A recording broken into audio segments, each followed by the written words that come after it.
Bismillahirrahmanirrahim. Students, today we are going to study a very important feature of the radar system, that is radar antennas. ठीक है? Remember that without an antenna, radar will not function. जिस तरह आंखों के बगैर इंसान proper functional नहीं होता, इसी तरह एंटेना के बगैर रेडार फंक्शनल नहीं होता. ठीक है, तो let's come to the first part. So remember, this is our generic block diagram which is always in focus. ठीक है, और इसके अंदर इस वक्त फोकस क्या है? आपका एंटेना. ठीक है, तो your antenna thing is basically in focus. तो इसको मैं येलो से हाईलाइट भी कर देता हूँ. ठीक है, ये चीज जो है ये आपकी इन फोकस है. ठीक है, और आज का टॉपिक जो है इस पूरे ब्लॉक डायग्राम में ये एंटेना. ठीक है, एंटेना होता क्या है? ठीक है, सबसे पहले what is antenna? Antenna is basically a transducer जो आपकी ट्रांसवर्स वेव को, ट्रांसवर्स इलेक्ट्रिकल वेव को इलेक्ट्रोमैग्नेटिक वेव्स में कन्वर्ट करता है. ठीक है, and make it easy to transmit. ये बात आपके सबकी समझ में आ रही है?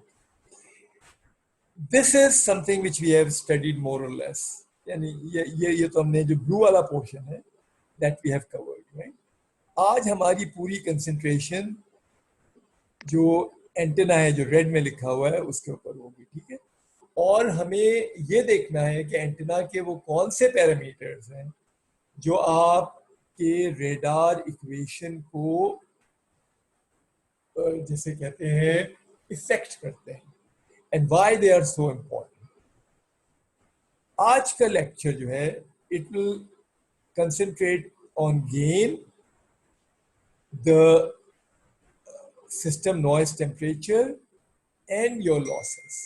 ठीक है, बल्कि ये वो तीन रेड चीजें हैं जो इफेक्ट करती हैं आपके रेडार इक्वेशन को. और आज के लेक्चर में हम कंसंट्रेट करेंगे खाली गेन के ऊपर और इफेक्टिव एरिया के ऊपर. ठीक है, इसलिए अगर आप इस गेन के अंदर भी इफेक्टिव एरिया भी आ जाएगा. ठीक है, और अगर आप यहाँ गौर से देखें तो जो आपका सर्च रेडार इक्वेशन है उसके अंदर आपका इफेक्टिव एरिया भी आ गया और आपका सिस्टम नॉइज टेम्परेचर भी आ गया और सिस्टम लॉसेस भी आ गया. ठीक है, ये भी मैं आपको बता दूंगा कि how you can incorporate effective area in gain. ठीक है, तो दे आर ऑल interrelated. ठीक है, so this is signal to noise ratio in terms of gain, your system noise temperature and losses. और ये वाला जो आपका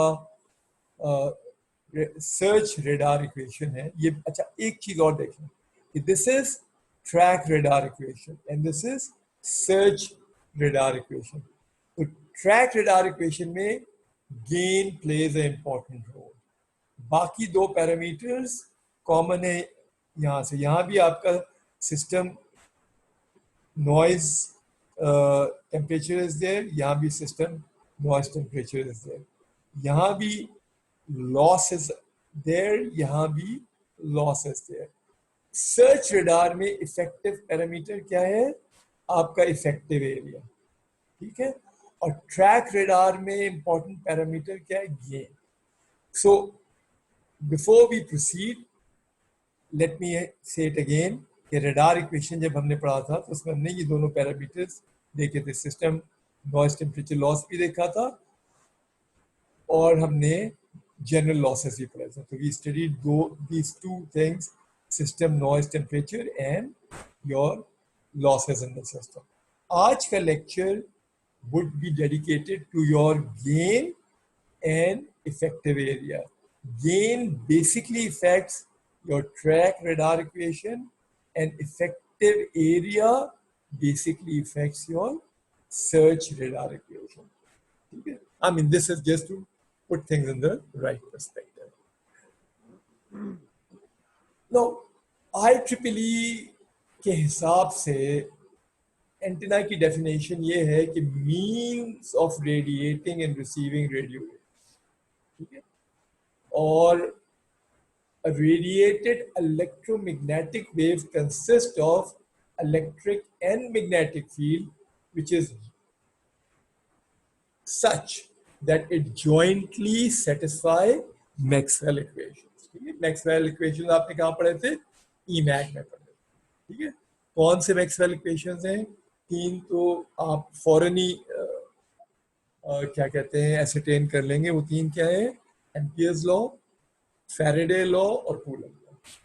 और जो चौथा है that's basically a variation of coulomb law in magnetic field, जो हमेशा जिसका रिजल्ट जीरो होता है, बट इट इज देयर, ठीक है।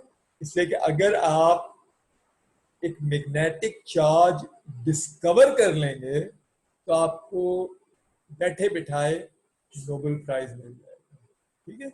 इसलिए कि इलेक्ट्रिकल चार्ज इंडिपेंडेंट हो सकता है, मैग्नेटिक चार्ज इंडिपेंडेंट नहीं हो सकता। इट्स ऑलवेज बाइपोलर, उसके अंदर नॉर्थ और साउथ पोल हमेशा होते हैं, आप कितना भी छोटा कर लो, ठीक है। सो दैट्स व्हाई जब आप एरिया के साथ मैग्नेटिक फ्लक्स को मल्टीप्लाई करते हैं तो इट इज ऑलवेज जीरो, ठीक है। But when you do same thing with the electrical charge in the area, you get the charge back. तो ये आपकी कूलम लॉ है जो मैंने दूसरी बताई, ठीक है। खैर यहाँ हमने just for the sake of discussion ये बात आ गई। आप देखिए जनरली जो स्ट्रक्चर होता है एंटेना का, that basically provides a connectivity between the source and the medium which it has to transmit, okay? It is a transitional structure between the guiding device and the free space, ठीक है। अब आप देखिए कि ये एक typical antenna, जहां मेरा ये हाथ आपको नजर आ रहा है मूव करते हुए, ठीक है। And this is the place which is producing your electrical waves, ठीक है। और जब आप यहाँ आ गए तो ये जो आपको लाल रंग के वेक्टर्स नजर आ रहे हैं, ये इलेक्ट्रिकल वेक्टर्स हैं, ठीक है। दे गो अप, ठीक है, and they go down, they go up and they go down, and finally horn feet के आखिर में they'll be like this, and then they'll be transmitted as electromagnetic waves, ठीक है। इन चीज अगर आपकी इलेक्ट्रोमैग्नेटिक थ्योरी अच्छी है तो you can always see this in terms of sinusoidal waves. तो ये खाली क्या है? This is only showing the electrical vector, not the magnetic vector. This is just showing you the electrical field lines, ठीक है। ये सारी लाइंस हैं। अब आप इस पूरे सेटअप को, ठीक है, इक्विवेलेंट सर्किट में भी बना सकते हैं, ठीक है। अब आप देखिए कि ये आपका एक वोल्टेज सोर्स है, क्या लिखा हुआ है नीचे रेड में? सोर्स। और सोर्स के साथ हमेशा एक इम्पीडेंस होता है मैचिंग के लिए, ठीक है। और this is your standing wave ratio इस पर्टिकुलर वेव गाइड के अंदर, ठीक है। And then this is your antenna. So antenna में भी आपका एक इम्पीडेंस होता है, ठीक है, real part and imaginary part, ठीक है। And finally this is what makes the system transmit, ठीक है। so this thing is nothing but a transducer। XA क्या है? this is your imaginary part of the impedance। ये क्या है? ये आपका real part है, ठीक है। so this gives you the complex system of your impedance, the real part and the imaginary part। तो saying so, अब हम आगे इसको further डिटेल में जाते हैं कि आप इस पूरे स्ट्रक्चर को, यानी ये जो वाइट पोर्शन है ये सोर्स है, ये आपने यहाँ सोर्स दिखा दिया, ठीक है। ये आपने वेव गाइड को दिखा दिया जहाँ स्टैंडिंग वेव रेशियो होगा, और ये आपने एंटेना को दिखा दिया। तो antenna is nothing but A transducer जो आपके इस इलेक्ट्रिकल वेव को इलेक्ट्रोमैग्नेटिक वेव में कन्वर्ट कर रहा है, ठीक है। Now, before we go further, let's see antenna characteristic, ठीक है। This particular slide accentuates radiation in some direction and suppresses in others. ठीक है, तो बेसिकली वो बता रहे कि एंटेना की बेसिक कैरेक्टरिस्टिक ये है कि वो कुछ डायरेक्शन में इसेंचुएट का मतलब इनहेंस करता है रेडिएशन को और कुछ में सप्रेस कर देता है, ठीक है, एक्सेप्ट योर आइसोट्रॉपिक एंटेना क्या करता है, वो हर डायरेक्शन में ट्रांसमिट कर रहा होता है, ठीक है, it transmits in a sphere. So antenna की कैरेक्टरिस्टिक पहली क्या है कि वो एसेंचुएट करता है radiation in some directions and suppress in others, ठीक है, जिससे आप अपना रेडिएशन पैटर्न बनाते हैं. दूसरा काम क्या है कि it is design for both directionality and maximum energy transfer, ठीक है. आप नहीं चाहते कि अगर आप लेट से ओमनी डायरेक्शन में ट्रांसमिट कर रहे हैं तो you are wasting your energy on everywhere, ठीक है. लेकिन अगर आपको पता है कि 30 डिग्री नॉर्थ के अंदर फला चीज आ रही है तो आप अपनी सारी एनर्जी को डायरेक्ट कर देंगे उस बीम के अंदर. एक तो आपकी स्ट्रेंथ बढ़ जाएगी, ऊपर से the coverage of that particular dimension भी बढ़ जाएगी. अदरवाइज ओमनी डायरेक्शन में आपको पावर आपकी वेस्ट होगी, ठीक है, because you are just uselessly transmitting in all the directions, ठीक है.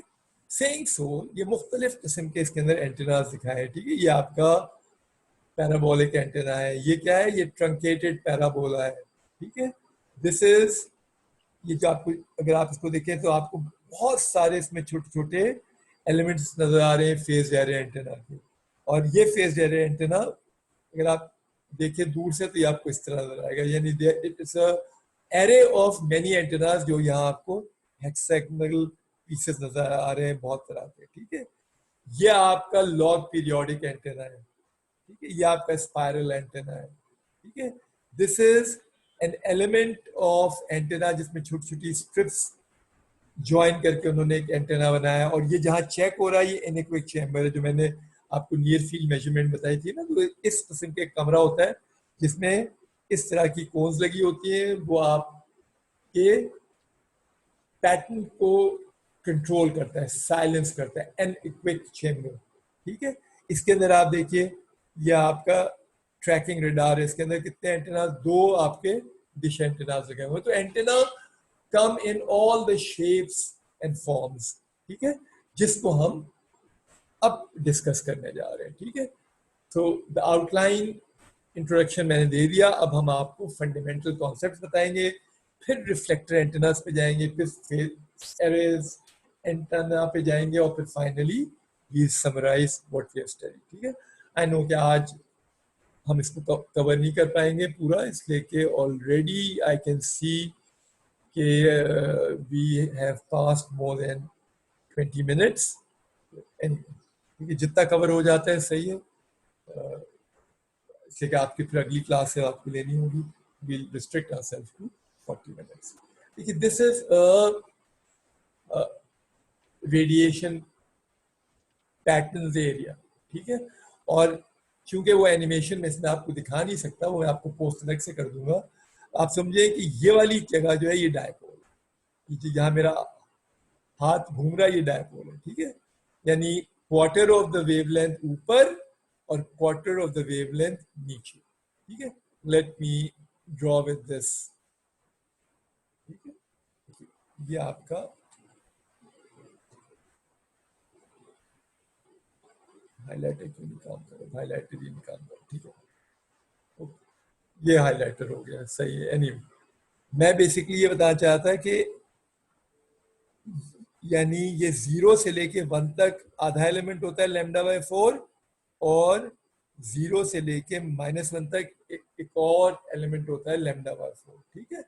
So this is basically a dipole. जिस तरह से ये जो हाईलाइट हो गया है आप इसको डायपोल कर लो, आधा पोर्शन नीचे होगा आधा पोर्शन ऊपर होगा और दैट विल बी क्या कहते हैं नॉट कनेक्टेड, और उसको हम फीड भी कहते हैं. और उसको हम it is basically driven by an oscillating source, ठीक है.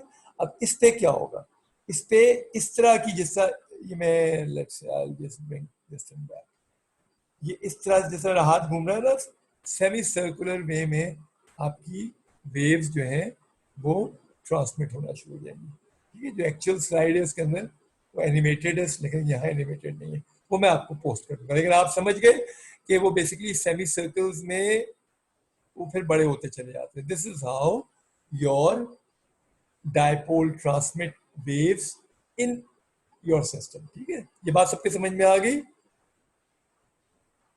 शहरियार तुम्हें समझ में आ गई ये बात? Yes, sir. Yes, Sidra? sir. Okay, great. ठीक है, now let's come to the next diagram. This particular diagram or view graph shows you an isotropic antenna and a directional antenna. देखिए isotropic antenna में you transmit throughout in a sphere. ठीक है, जाहिर बात है एक टू डायमेंशनल चीज पे स्फेयर तो नहीं बना सकते, लेकिन this is a ball, spherically हर जगह ट्रांसमिट करता है। डायरेक्शनल एंटेना ये होता है कि this is a dish antenna, यहाँ मेरा हाथ जा रहा है, डिश एंटेना, और ये डिश एंटेना ये आपका मेन लोब है, और ये जो छोटे छोटे बम्प्स आपको नजर आ रहे हैं ये साइड लोब्स। ठीक है, तो आप क्या करते हैं, आप अपनी एनर्जी को फोकस कर लेते हैं एक डायरेक्शन में। ठीक है, दिस इज समथिंग जो आप अवॉइड नहीं कर सकते, लेकिन आप इसको कम कर सकते हैं by designing a proper antenna. So this gives you the radiation intensity. इसकी रेडिएशन इंटेंसिटी कम होगी comparative to this, because you have focused all this energy in one particular lobe. तो what will be gain, gain क्या होगा, इसकी radiation intensity divided by the radiation intensity of isotropic antenna will give you the antenna gain. देखिए नीचे क्या लिखा हुआ, same power is radiate, इससे भी पावर एक ही रेडिएट हो रहा है, इससे भी एक रेडिएट हो रहा है, लेकिन इसमें क्या है कि डिस्ट्रीब्यूट हो गया थ्रू आउट, इसमें क्या है फोकस हो गया है इन अ फिक्स्ड बीम और डायरेक्शन। ठीक है, so radiation intensity is the power density over a sphere, ठीक है, watts per styradian, यानी watts per solid angle, और gain क्या है, is radiation intensity over that of an isotropic source। यानी आप डायरेक्शनल एंटेना की रेडिएशन इंटेंसिटी ले और उसको जब आप आइसोट्रोपिक एंटेना से डिवाइड कर देंगे तो आपको क्या मिल जाएगा, आपको मिल जाएगा एंटेना गेन। ठीक है, now this is another diagram जो आपको वो 3 डायमेंशन में शो कर रहा है। देखिए ये आपका z एक्सिस है, ये आपका y एक्सिस है, और ये x एक्सिस है। ठीक है, इसका मतलब जो आपका डायपोल है वो कैसे लगा होगा, यानी एक एलिमेंट λ/4 यहाँ लगा होगा और एक एलिमेंट λ/4 नीचे लगा होगा। ठीक है, तो ये डायपोल जो है, ये जो आपको डोनट नजर आ रहा है रेड रंग का, ये डोनट टाइप स्ट्रक्चर जो है, इसके अंदर आपके दोनों वेक्टर्स हैं, इलेक्ट्रिकल वेक्टर भी है और मैग्नेटिक वेक्टर भी है। ठीक है, और दोनों मिलके it become the donut.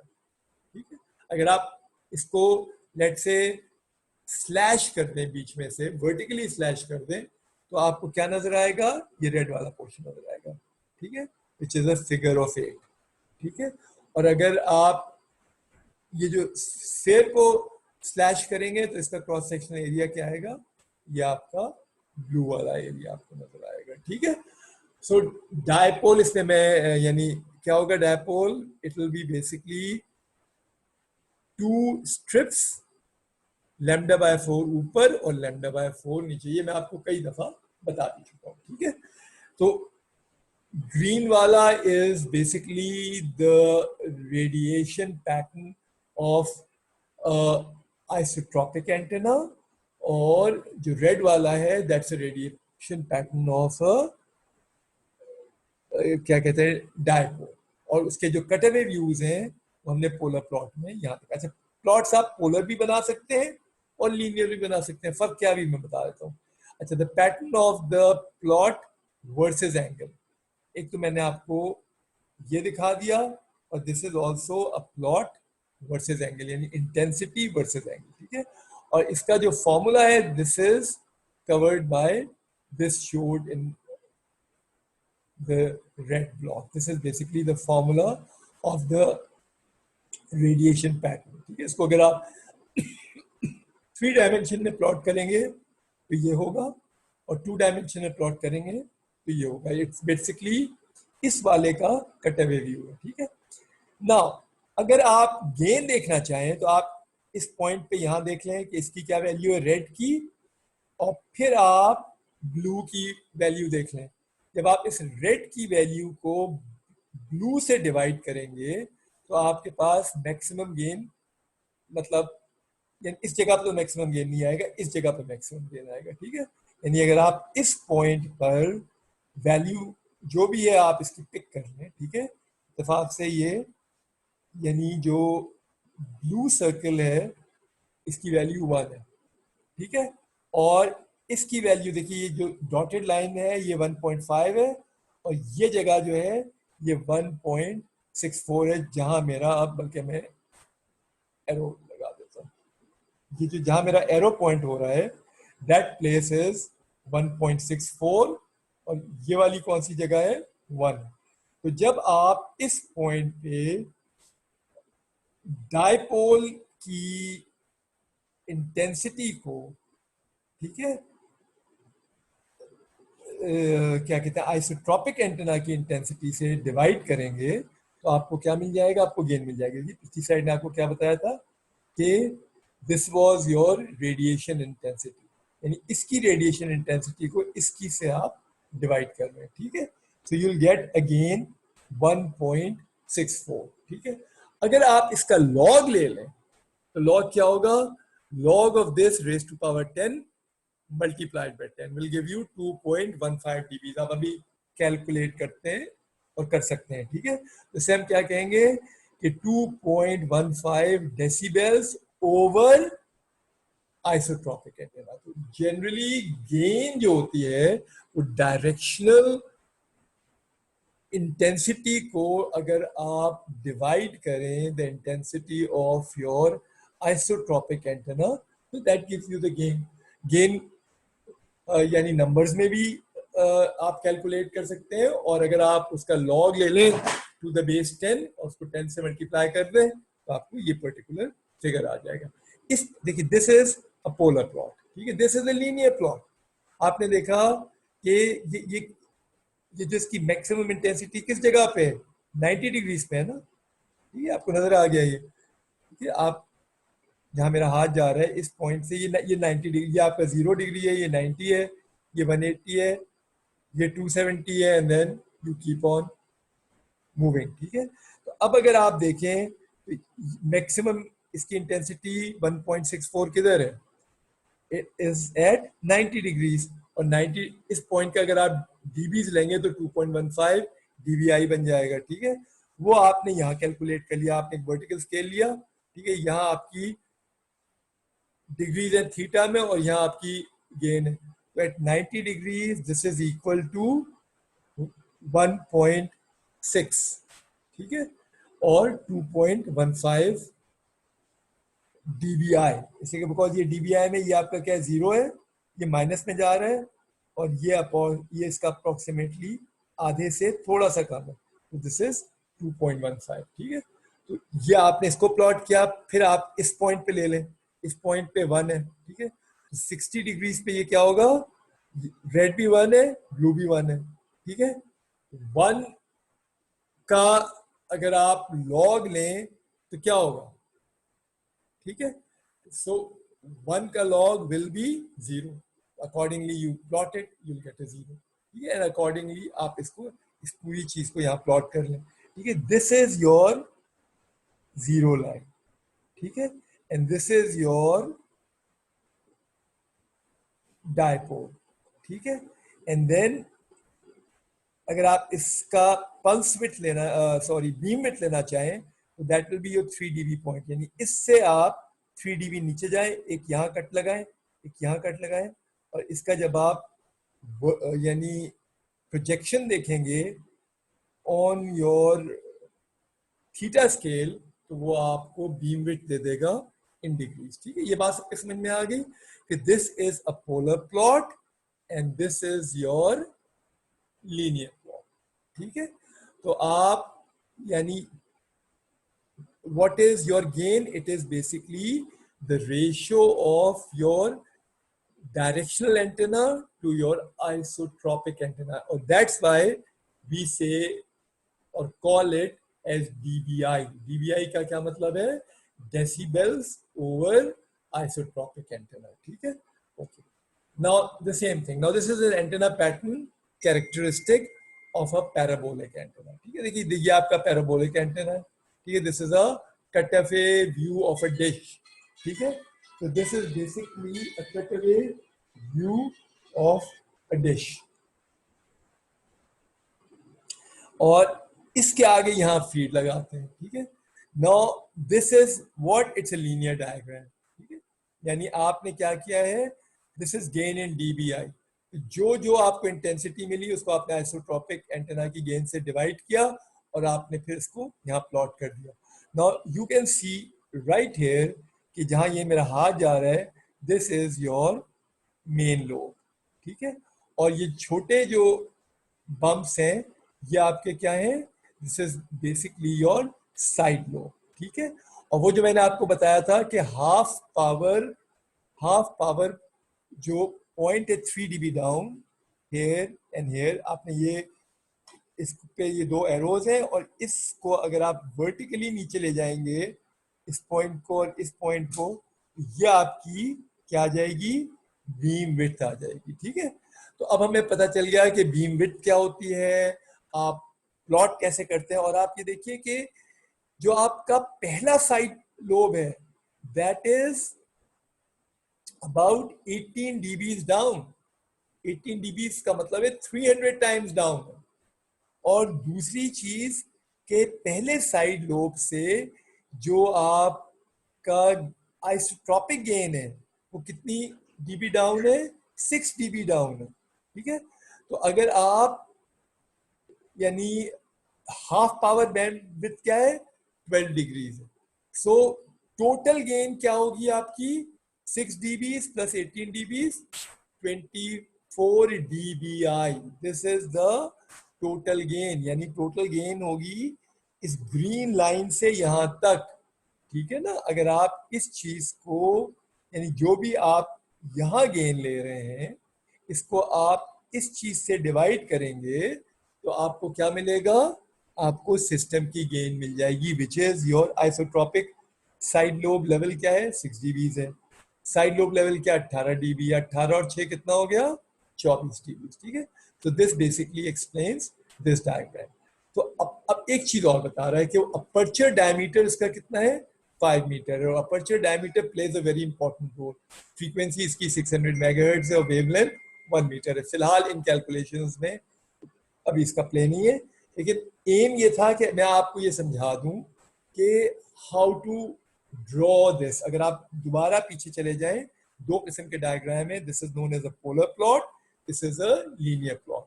Polar plot क्या होता है, this is basically angle versus your intensity of the wave. ठीक है, जो आप यानी इस पर्टिकुलर चीज की इंटेंसिटी जहां भी होगी आप प्लॉट करेंगे तो it will give you a polar plot. ठीक है, और गेन कैसे लेंगे कि जो रेड पे आपकी इंटेंसिटी आ रही है, पावर इंटेंसिटी, इसको जब ब्लू से डिवाइड करेंगे तो that will give you a number which is gain. ठीक है, और अगर आप इस गेन का लॉग ले लें टू द बेस 10 तो आपको डेसिबल्स ओवर आइसोट्रोपिक एंटेना आ जाएगा. और इसी डायग्राम को आप अगर नीचे आप डिग्रीज ले लें और वर्टिकल स्केल पे आप गेन इन डीबीआई ले लें तो ये आपका एक लीनियर प्लॉट बन जाएगा. यानी इसी चीज की डिपिक्शन यहाँ है इन अ लॉगरिथमिक वे, जो बेसिकली इस पर्टिकुलर डायग्राम है जहाँ ये मेरा हाथ है वहां भी दिखा है. ठीक है, हमारे पास प्रिसाइसली 5 मिनट रह गए. Let's consider this diagram. Now this is something very important and try to understand this. ठीक है, this is your parabolic reflector antenna. It's a cutaway view. This is your feed.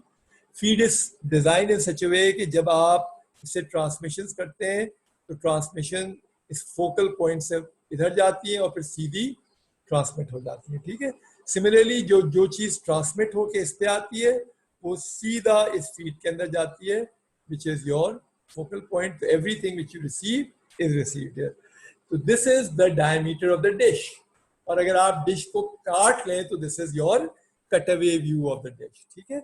आप याद रखें कि gain आपका क्या होता है, gain is 4 pi A E over lambda square. याद है आपको, मैंने पिछली स्लाइड में बताया था कि शुरू में ही कि गेन के अंदर इफेक्टिव एरिया आ जाता है, ठीक है। मैंने कहा वो आगे खुद ब खुद आ जाएगा, ठीक है। अब ये चीज यहाँ आ गई कि gain is equal to 4 pi effective area by lambda square, ठीक है। 4 pi A over lambda square, ठीक है, use of thumb, the best case, ठीक है। और इसी चीज को अगर हम डायमीटर के फॉर्म में लिखें तो ये 4 पाई डी स्क्वायर ओवर लैम्डा है। तो अब आप अक्लमंद हैं, अगर आपका एरिया ज्यादा होगा तो आपकी गेन ज्यादा होगी। सिमिलरली अगर आपका डायमीटर जितना बड़ा होगा उतना सिस्टम आपका बेहतर होगा, ठीक है ना। यानी अगर सर्कुलर चीज है तो अपर्चर क्या होता है, 4 पाई आर स्क्वायर, ठीक है। सो उसको उसने in terms of diameter convert कर दिया, ठीक है।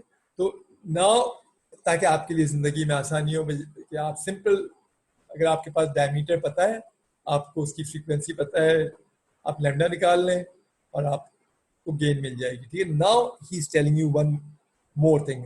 3 मिनट है हमारे पास अभी, ठीक है। तो he is basically drawing another diagram which is aperture of the diameter versus your maximum. तो this is gain versus diameter, ठीक है।